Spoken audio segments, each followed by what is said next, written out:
Welcome back, people of YouTube. I'm your host, and stick around till the end because today I will be going back into Capcom's most famous franchise. I'm your host, Save Our Planet Gaming, and this is Resident Evil Code Veronica. Don't go away.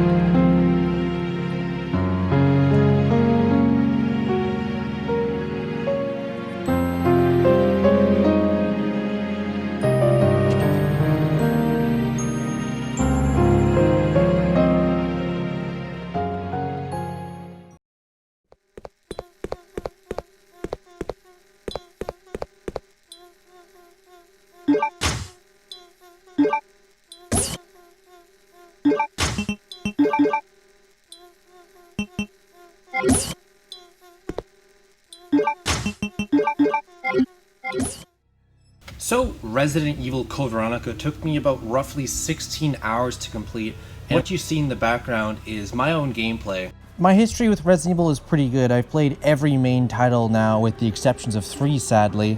But enough about me, let's go on to the actual gameplay aspects of Code Veronica. If you've played any classic Resident Evil title, then you know exactly what you're getting. Classic fixed camera angles, item management, horror survival. Except there's one difference. This game doesn't really have the horror factor that Resident Evil 0, 1, or 2 had. It's almost got a mix of horror, action, and dare I say, accidental comedy. Now, I'll get into some of that a little bit later on, but what I'm trying to say is the gameplay is what you'd expect for the most part. Now, as far as the actual story and characters go in Code Veronica, they're probably one of the best set of characters in a classic Resident Evil game. Claire and Chris Redfield team up, that's a great combo. Wesker is in the game, still hates Chris.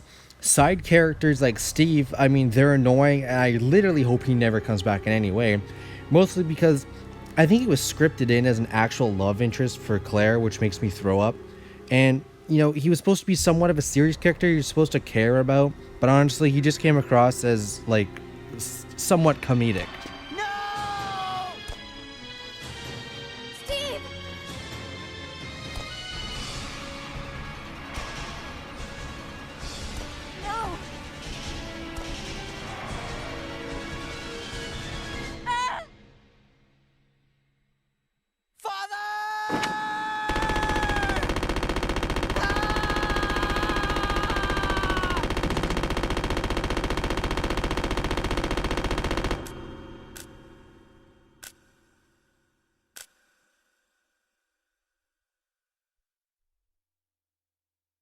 Steve. Now, this is a pretty hot take I'm about to dish out to you, but in my own opinion, Alfred and Alexia Ashford are just as good a villain as Wesker is in Resident Evil 5. Like I said, it's a hot take, but Alfred and Alexia really stole the game for me. And as for actual enemies in the game, there are varieties, but can I just say how OP the hunters are in this game? I mean, sure, if you have the grenade launcher or the shotgun, it's pretty straightforward. But if you're just carrying around your regular pistol or the regular crossbow, then you're pretty much effed because you can walk in a room and you have to put like a full clip in. And by the time you get a full clip out of your pistol, he's got like 7 hits on you.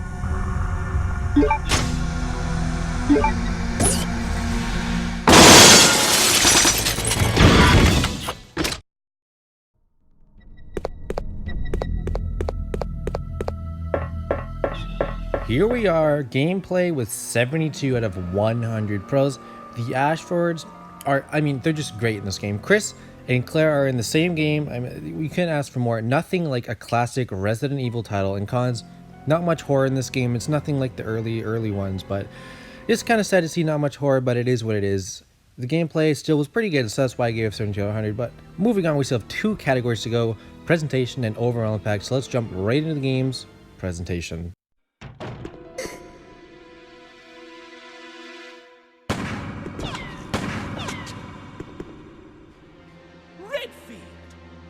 Dare you interfere with my operation?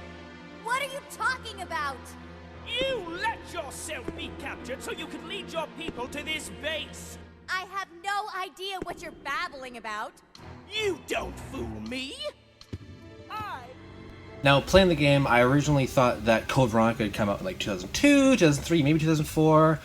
Unlikely, but I checked up and it's actually 2000, which is, unbelievable for how the game looks. But for presentation, there's really only two things that stick out to me.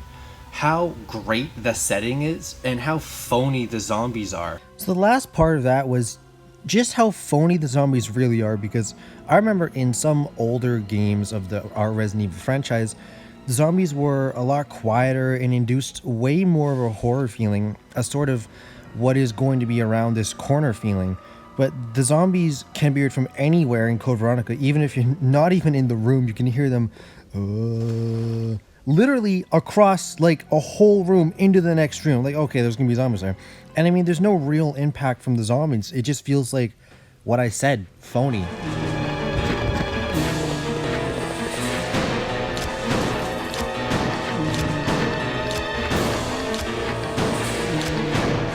As far as the good under the presentation goes, at least for the setting part, I think that Code Veronica is some of the best level settings in the Resident Evil franchise. Playing on Rockford Island was great. The Ashford Mansion was amazing, great lighting effects especially, and the Antarctic base in the end was pretty damn cool. Here we are, presentation 66 out of 100 pros. Rockford Island equals great setting for Resident Evil title. I really think we should go back there, even though it kind of got blown up. Cons, zombies are definitely lackluster in this game. I really didn't like the way the zombies worked in this game. They just seemed like they were just so, I was gonna say lifeless, but they're zombies, so But anyways, 66 out of 100 for presentation. We still have a category to go. Overall impact, let's go.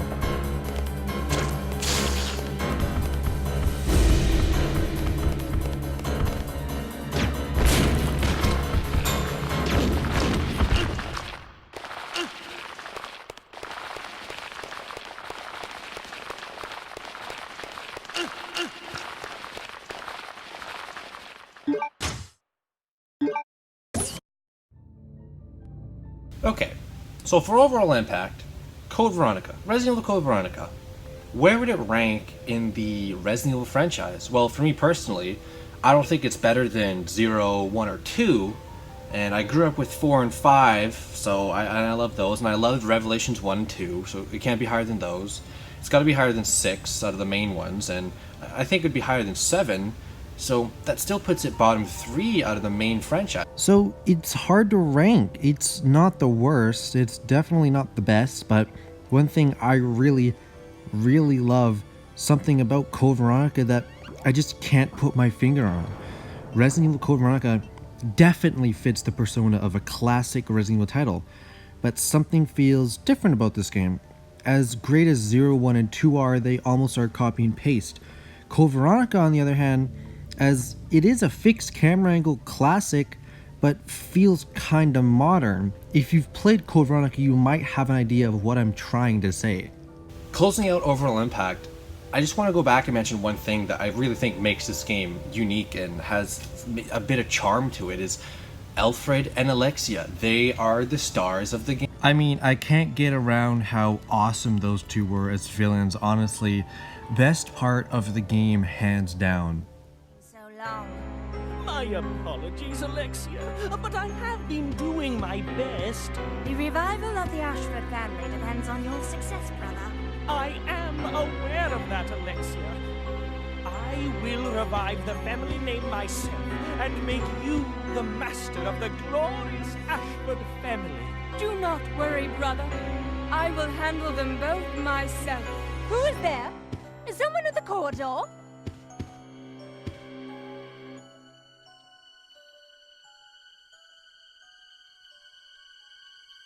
What is it, Alexia?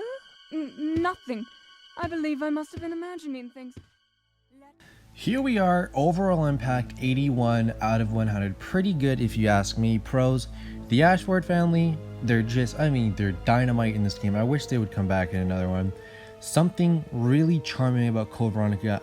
I don't know, maybe in a year or so I'll look back and then I'll figure it out or something. But I think this game is going to be really good for the long run. I think in a year I'm going to look back and say, you know what? I think it is better than the original Resident Evil or Resident Evil 1 or 2 or whatever. But all those numbers for overall impact, presentation, gameplay boil down to a 7.3 out of 10.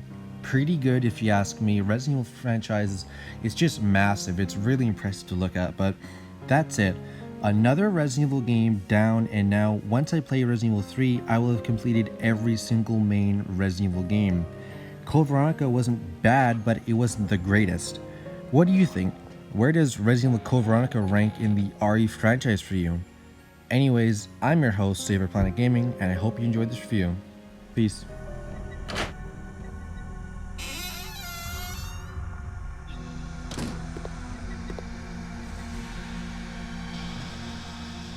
What? He's here?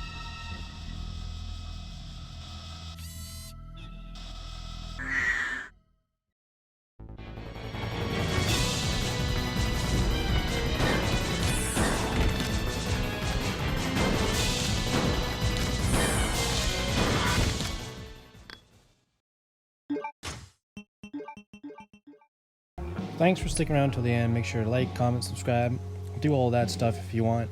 Also, Patreon links in the description if you want to support the channel. 50% of the proceeds go directly to charities for the environment. Really good cause. Support my channel. I'll appreciate it. Anyways, hope you enjoyed the video. Peace.